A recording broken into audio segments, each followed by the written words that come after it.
how to embrace your money personality type. There is no cookie cutter answer on how to reach financial success. We see people reaching levels of high financial success in a myriad of ways, which proves that personal finance is just that. It's personal. You put your unique identity on everything you touch, including your finances. This uniqueness that is you, your personality, it impacts your humor, your sense of power, your tolerance for risk, your sense of personal responsibility, and even your interactions with technology. All of this will impact how you interact with money and will reveal your money personality type. So, today we are going to chat about the 6 money personality types, their strengths, their weaknesses, and more importantly, since this is an energetic channel, we're going to discuss something that is revealed with your personality type, and that is your overall energy and which chakra you need to strengthen. So you can go and find the money personality types anywhere. What makes it unique on this channel is that we know that money is only an energy, it's only a tool that really is a reflection of what's going on inside of you.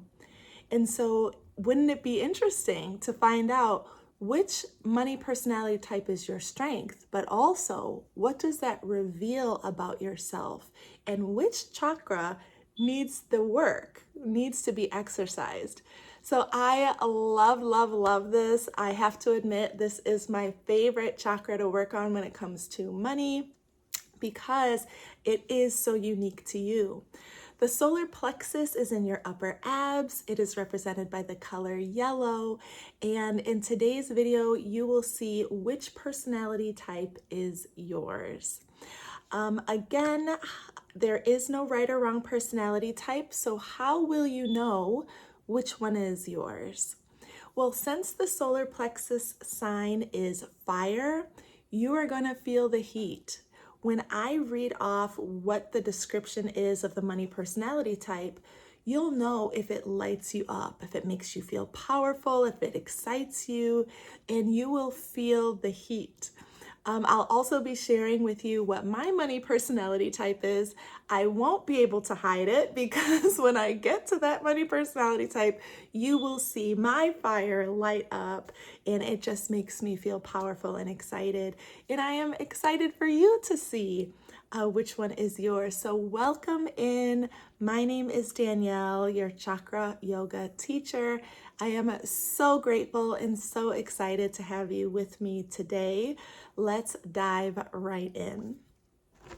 Okay, so we're going to go in order working up the chakra system. So we're going to start at the root chakra. We'll work our way all the way up to the crown of our head.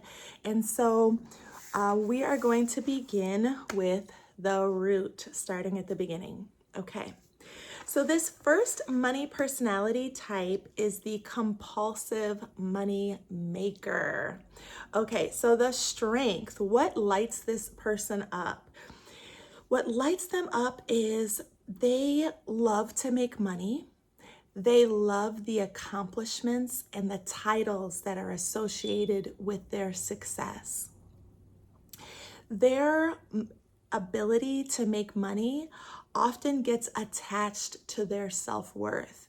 They take pride in their ability to provide. They value how much money they have. They value how much money they can make. They often have multiple streams of income, and the more money they make, it's kind of like their secret to happiness. They love it. So if you are a compulsive money maker right now, you'll feel the heat in your upper abs, excited because you're like, I do. I love to make money. That is a beautiful strength. Stick with that strength for your solar plexus that you are the money maker. So what are the weaknesses? The weaknesses are that often you can overwork and even compromise on your values or morals or other things that you care about in sacrifice to the ability to make more money. You can be triggered and it can be used against you if someone is offering you raises, if there is competition on who can have the most success, and if you are offered multiple opportunities, you're going to easily grab onto that because it's your strength. And so I want to remind you that when you are the compulsive money maker, this is a reflection of your energy in another area, and it is your root chakra. So when you are making money and you are excited about new opportunities and new streams of income, what I want you to do is I want you to just take a moment and I want you to drop down into your root chakra. This is at your tailbone. It affects your hips and everything below, your legs all the way to your toes.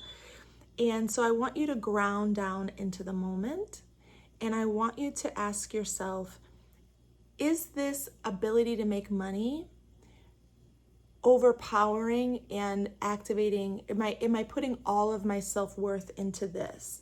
So often with the root chakra, this is your values, your morals, your family, your friends, your routines, your systems. And so you have the tendency to sacrifice your sleep for work, sacrifice a healthy diet for work, sacrifice time with friends for work, time with family for work. And so I want you to just check in with your root system. And you'll learn more about what does that mean in my journal and also in my online course about the root chakra. But for now, just know that you need to tap in with like your grounding senses, like how is my health and well-being? How are my relationships doing? Those two things should help ground you, as well as, and most importantly, your core values and morals. So you don't want your fire of making money to burn out. Let it burn, baby, burn. Make that money. Just always be checking in with your root chakra to make sure that it's a grounded way to make money. And know that your self-worth is not just in how much money you make, but that your self-worth is in all the other areas of life. You are worthy simply because you live, simply because you exist. Okay, we're going to work our way up the chakra to the second one. Now this one is the compulsive spender. Okay, so if that is you, put it in the chat right now. Say compulsive spender here. Spending actually lights you up. This is a good thing. Now the compulsive spender gets a bad rap because they say, oh, you spend too much money, you're reckless. We need spenders. The reason why is if everyone was hoarding their money and stuck, nothing would move. These compulsive spenders are the people that push money into the marketplace. They release it. It goes in lots of different directions. This is your strength. Embrace it. Allow it to fire you up. So the strengths of the compulsive spender is they usually have a really outgoing personality. They're usually the life of the party, super fun, super generous. They got caught up in the moment. They feel a lot of emotions. These are the people that'll say, the next round's on me. People are drawn to you because there is freedom. You have this sense of freedom with money. And you are often admired and applauded for your ability to release and to let it flow, let money go. And you usually treat others really well.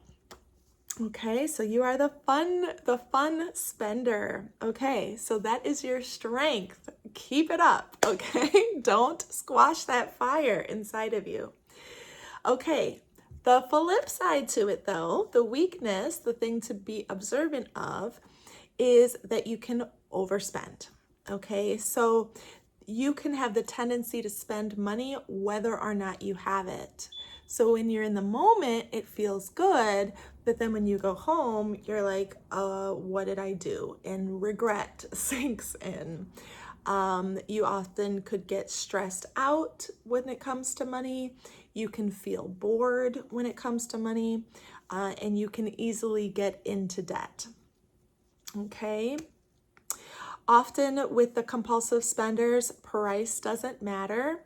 And so you just kind of buy based off your emotions, which also means you can hide your purchases sometimes. Okay.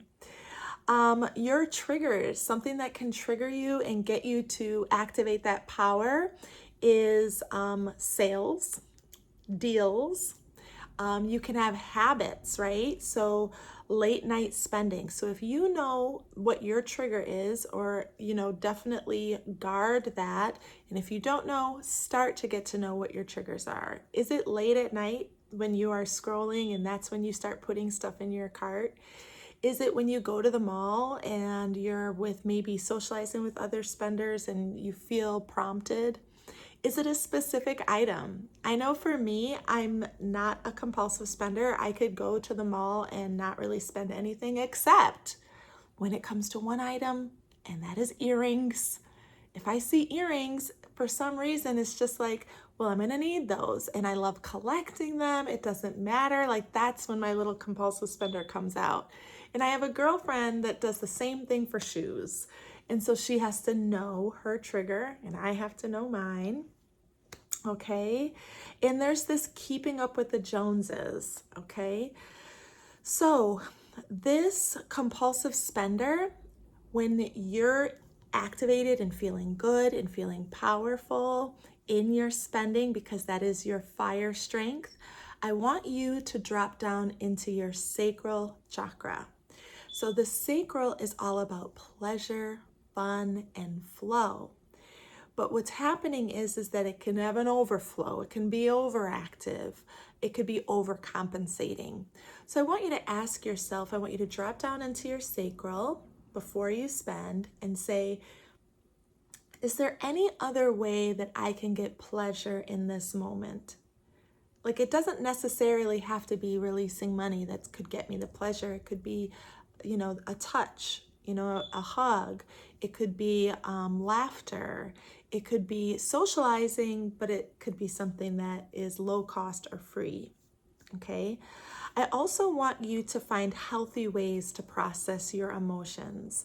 So the sacral is the seat of our emotions, and having emotional control is the number one sign of inner work, of being in a healthy emotional and spiritual place. And so spend time in your sacral, spend time processing your emotions, not burying them, but feeling them and releasing them. Okay. When it comes to finances specifically, you're going to really want to automate your savings and your investing, your debt. You're going to want an automated system. So that way, all of your bills are paid, your debts are being paid, and your investments, if you're not in debt and you're in the investment mode, your investments are being made.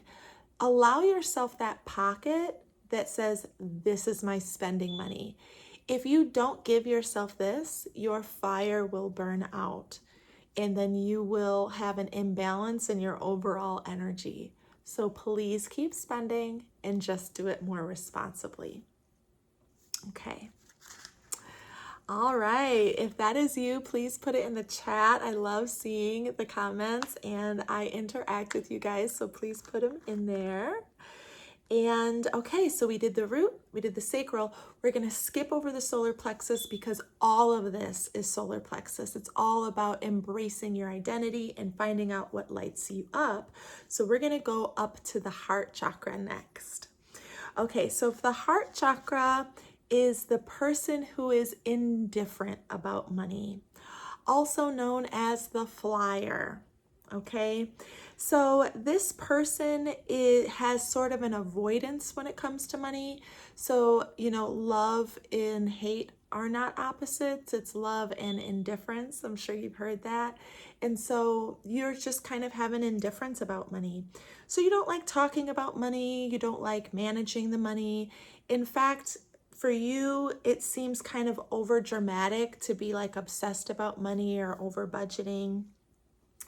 You kind of prefer to just kind of go with the flow, kind of go through life and just know that, it'll all work out, and that,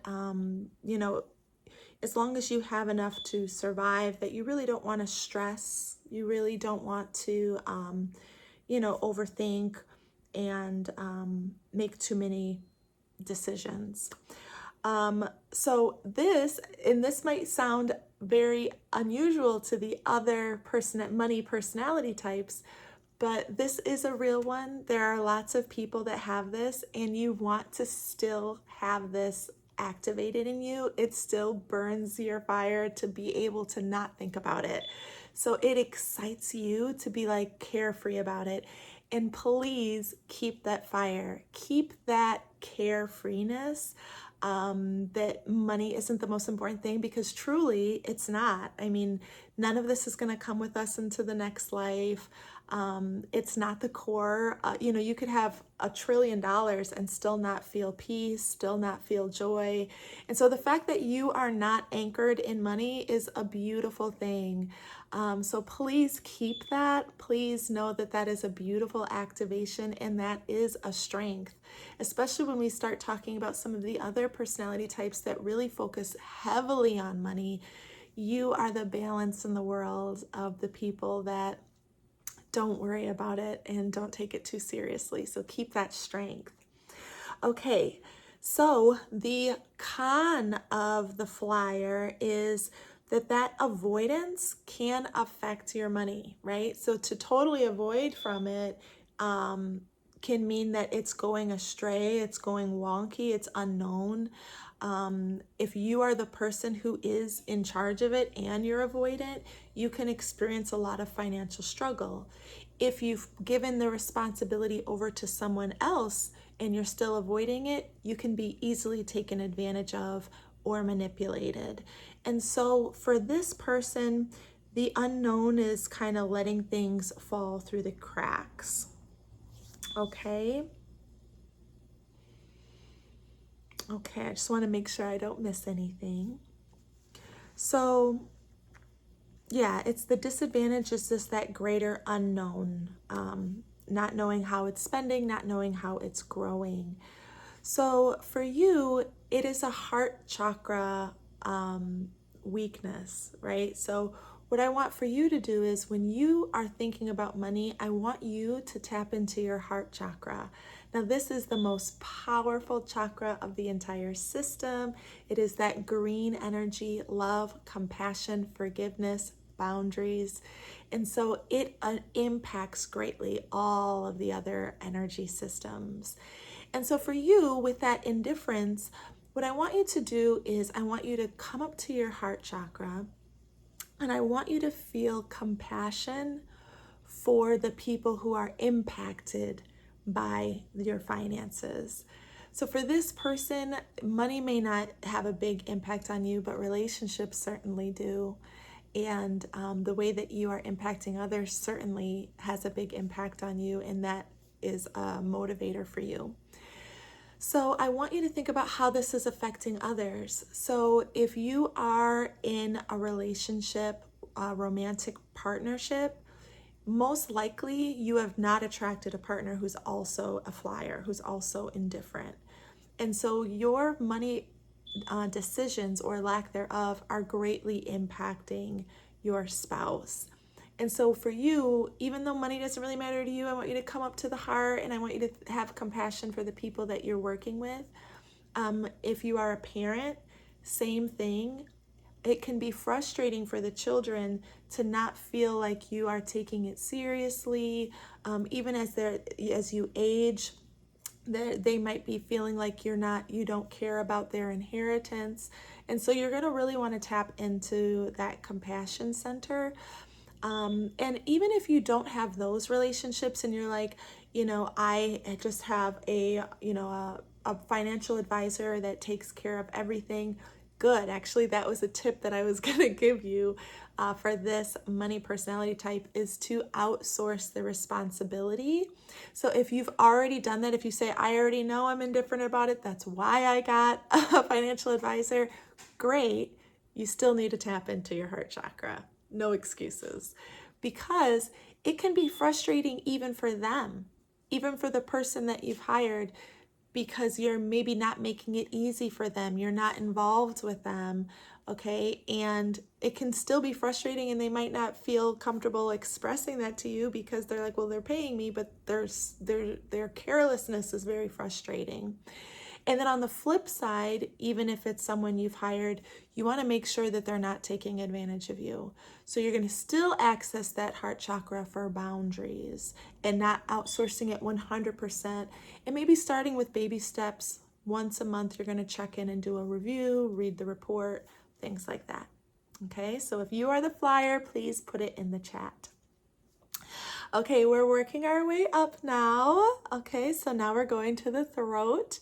And this personality type has a lot of different names.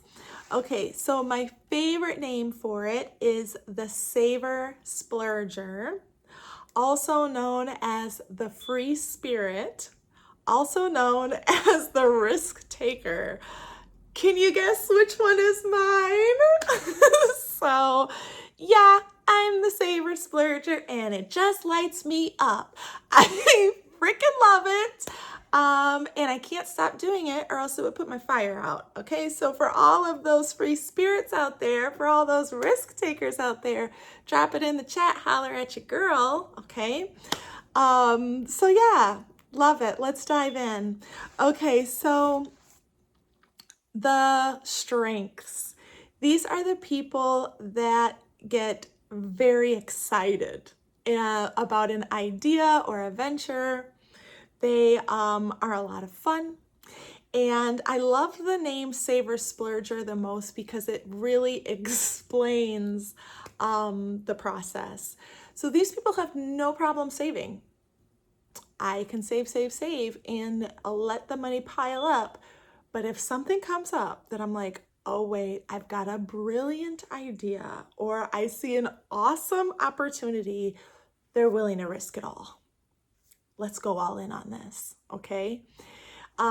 This is a strength because there's going to be opportunities that pop up in life that you're going to want to have to take. You're going to want to take the challenge. Like, there needs to be people out there that are going to jump on that opportunity. There's going to be people who are willing to risk it all and propel us forward, okay? So it is a strength. I had to tell myself this. This is a lot of inner work for me because I used to beat myself up about this. I used to be like, well, why did I do that, right? But I found in my life that there have been way more advantages for me to doing this than there were disadvantages. And I do want to share one quick story. So when I was going to college, I had a scholarship. So it was a full tuition ride, and this, I didn't have to worry about the fees, but I was able to still get a student loan. So they said, well, you don't need it, but if you want it, you can still have a student loan. And I said, oh, okay, what can I spend it on? And they said, tuition, books, housing. Ding, ding, ding, ding, ding. I lit right up. And I said, ooh, housing. Okay. So I took out the student loan. It was for $17,000. Now, I was obsessed with HGTV at this time and flip all these houses. So when I heard that it could be used for housing, I said, here's my ride into real estate. Now, I was 17 years old at the time. I graduated because my birthday's later in the year, so I was about to turn 18. So I took out the student loan and I started looking up foreclosures. And within like a few days, I found a foreclosed house for $12,000. So I thought, I've got more than enough, and I got $5,000 to fix it. So I called the house, a realtor answered the phone and they said, okay, I'll come show it to you. I put in a cash offer because I had my student loan money and bought the house. I did all of that in a very short window of time. I'm talking like less than a month. It was super fast. And after I bought the house, then I said, Mom, Dad, guess what? I bought a house. Aunties, come look at it. And everyone was like, what? Like, you're so young. We didn't even know you were thinking about this. I'm a risk taker and I am a free spirit. And so I was just excited. It lit me up. Like the thought of putting all my chips on the table, it just lit me up. It ended up having some cons, which we will talk about next, is the dark side to this. You don't just buy the house for just the price. There's closing costs. And then also to fix it up was a lot. So like the first thing I had to do was turn on the water. And when I called the water company, I said, hey, I'd like to turn on the water in my name. And they said, oh, you're that property? No, we won't turn it on. And I said, why not? And they said, the pipe that goes from the house to the street is broken. So if we turn it on, it will flood the street. And that pipe is the owner's responsibility. We only fix the main pipes that go through the street. Wow. What a risk. What a fail. So yeah, learned a lot with that house. That was one of many things that were wrong with that house. That house was my, hey, learn everything about houses and everything that could go wrong. But even though it was super risky and it was definitely more than I could chew, I learned so much and I loved it so much. And I had a tolerance for risk that's really high that I ended up flipping that house, having enough money to buy 3 more houses. And that was my intro into real estate. And so for some people that probably would have scared them to death and they never would have went into that, especially at such a young age. But for me, that was only the beginning. And so that is the strength. Okay, the weakness is that it can come out of nowhere. And like opportunities can come out of nowhere, so it can totally devastate your savings. For a free spirit that has no plan and no budgets, this can be devastating, extremely stressful. It can go all the way into heavy gambling, heavy addictions. The thrill can be addictive. And when you're in a romantic relationship with someone who's a saver splurger, it can really upset your spouse because the risk taker has the highest tolerance of risk of any of the money personality types. So pretty much anyone you're in a relationship with is going to have a hard time handling how much risk you're able to take. So it's going to take a lot of inner work to be able to keep the fire and still be in balance. So for these people, I want you to come all the way up to your throat chakra, okay? And the reason why I want you to come up here is because this is communication, okay? For these people, they don't talk. They don't communicate. They go all in and take the risk, okay? And so I want you to come up to your throat chakra and I want you to ask yourself, who have I talked to about this idea? What advice have I taken in?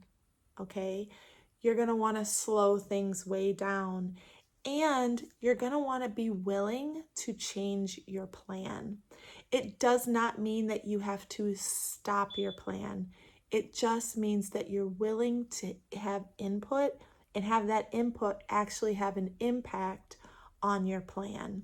So for going back to the 17 and 18-year-old Danielle, I didn't talk to anybody about that. In fact, I was thrilled by the surprise.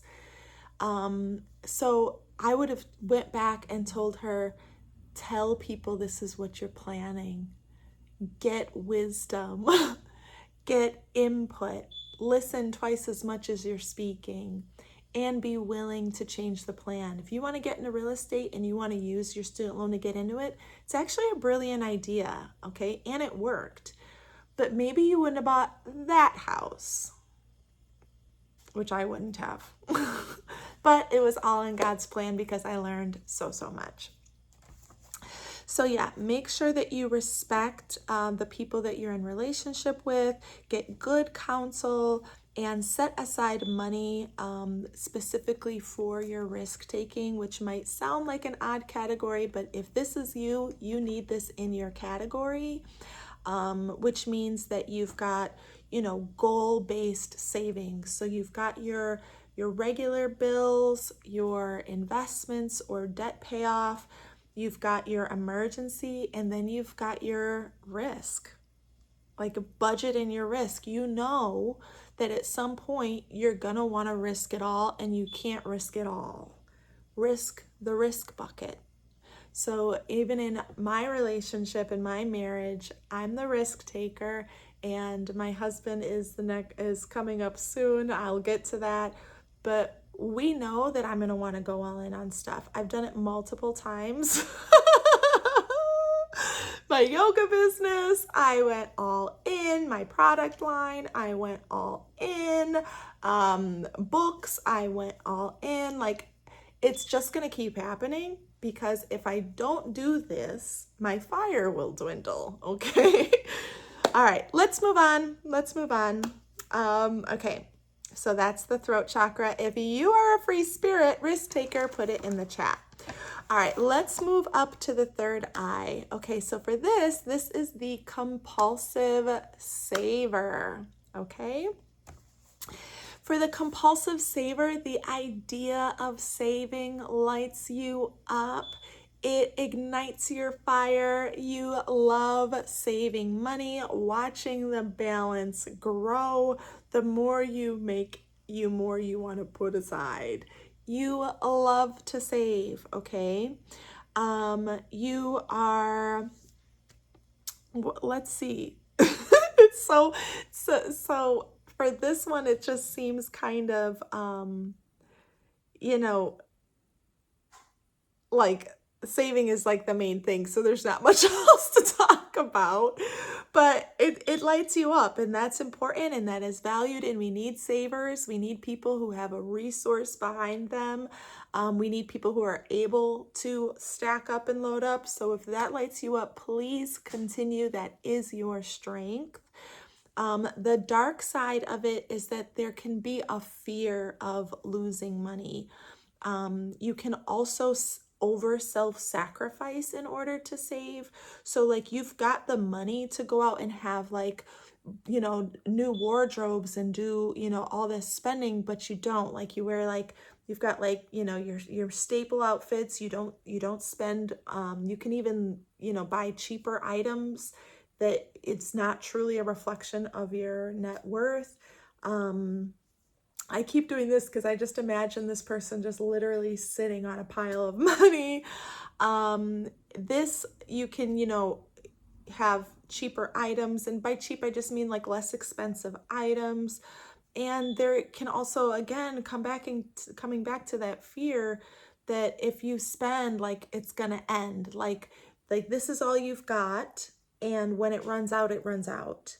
And so this can also give you kind of like this love-hate relationship with money, that like you love it and you want to have it, but it's also like it becomes a burden. Like the person like oh, you know what just came in my mind?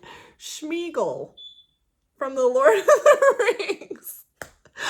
And I'm not trying to insult anybody, okay? I'm just saying that the way he hoarded and like loved after that ring to his own detriment, to like where he was looking all kinds of crazy, but he had a gold powerful ring. And so that's the dark side of it. I'm not saying that you're in your dark side. I'm just saying don't become a Schmeagol. Okay. Also on a financial level, to save, is not really the smartest thing to do with your money. It's good to save, but with inflation, you've got to invest. So if you are saving and you're keeping your money still, like a still pond instead of a flowing river, it's not going to amortize the way that it could. So you're actually kind of cheating yourself. It might feel safe in a bank account, but it's about letting money have this flow with it and not letting it stay still, not letting inflation eat it up. Okay, and for this person, they have many financial goals. They easily can resist spending, and they can also judge other people. So this is the third eye, so it is also like the seat of intuition, perception, dreams, visions, judgments. And so you want to make sure like that when you are lit up and your solar plexus activates because you're saving, I want you to come all the way up to your third eye, and I want you to check, number one, is there judgment happening of yourself or others? When you see people spending, do you start going, wow, y'all must be rich, right? So it's like this like kind of negative judge, like that wasn't a compliment. So you want to make sure that you're not doing that to others, but also you want to come in here and you want to check your own perception. Like, how am I perceiving money? How am I perceiving this savings? And how can I increase my vision, right? So I want you to kind of zoom out, take yourself out of your situation, zoom all the way out of your city, your state, your country, zoom all the way out of the earth. And I want you to be hovering in outer space. And I want you to be looking down and saying, how much does that savings that I have under the bed really matter? Right? Like, how much value am I putting on this? And, zoom all the way out, not just to how much value does that have in the world, that it's just hiding in your bank account, and how is that affecting the whole world, but also, like, how is that affecting your current life status? Like, when you zoom all the way out to the end of your life, how are you going to feel about the limited experiences, the potentially limited joy, the potential just limitations that you put on yourself because you were so focused on this saving? So you just want to kind of come up here and kind of do some zooming out, zooming around, checking your perception, checking the perception of others. So you want to kind of spend some time up here and really put the saving in its place, still allow it to activate you, but not limit you. Okay. All right, we're going all the way up to the last personality type, which is the Crown. Okay, Crown. This money personality type is the worrier. The worrier. So for this person, and maybe the worrier it sounds negative. Let's just be honest. It does sound negative, but you can also call this person the prepared person, the investigator. So for these people, their strength is that they're super trustworthy when it comes to money. They're super prepared. So they have like spent time up here. They've spent time in their mind. They've thought through all of the possibilities. They've thought through all of the backup plans to the backup plans. I mean, they have looked at this thing from every angle. Okay, and the worrying that the rest of us money personality types would consider this person the worrier, because we're like, why are you spending so much time thinking about finances from every single angle? But for them, this is their power. This is their power. They usually, like I said, are extremely trustworthy. They have investigated every aspect of, the offer, the deal, the bank account. They've looked at every credit card options. They've checked out all of the banking scenarios. When you travel with them, they've got their budget set. They've anticipated that there might be a fee coming up here. You didn't calculate that toll booth, now did you? I did. So this person, you know, they've got a lot going on in their mind. Okay, this is my husband. I love you so much, baby. And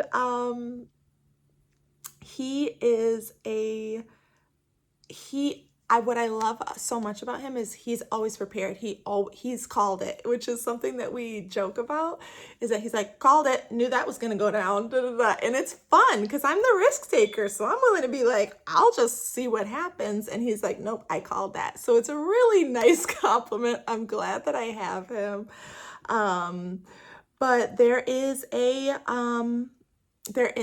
weakness with this sign too. So for this one, you can over worry, right? You can get stuck in your head. You can have stories in your mind that will never come true because, of course, right? Like if you're looking at things in all of its infinite possibilities and you are going to end up on one timeline, the other ones are going to fall off. So it's like, you know, those mental stories are never going to happen. Like it doesn't apply.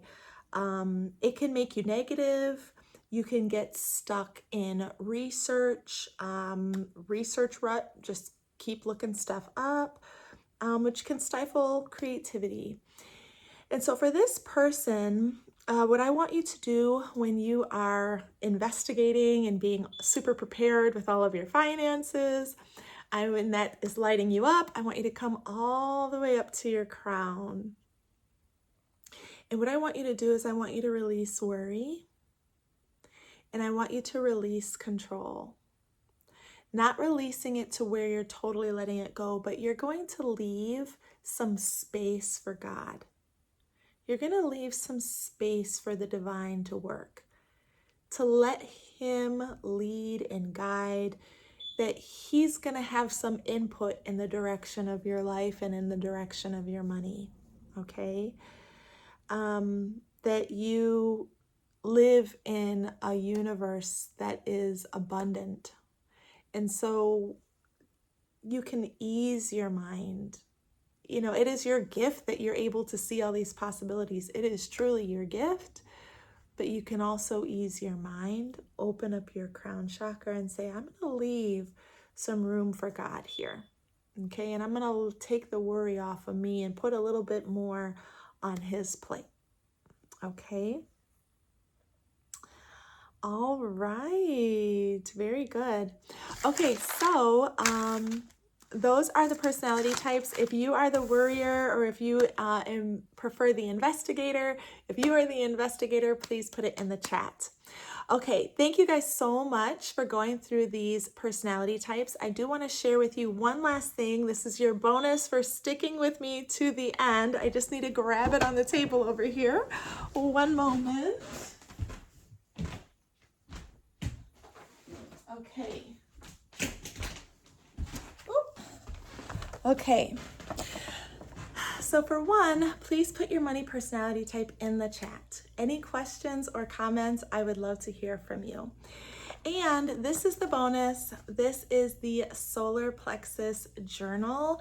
So if you really enjoyed seeing how your personality impacts your world, your life, your everything, this journal is a wonderful way to really become more self-aware about how is your solar plexus doing, what is the state of your inner work when it comes to the solar plexus chakra. And you know, it can increase your confidence and yet be more humble with your ego. It can help you tailor your identity, rebrand yourself.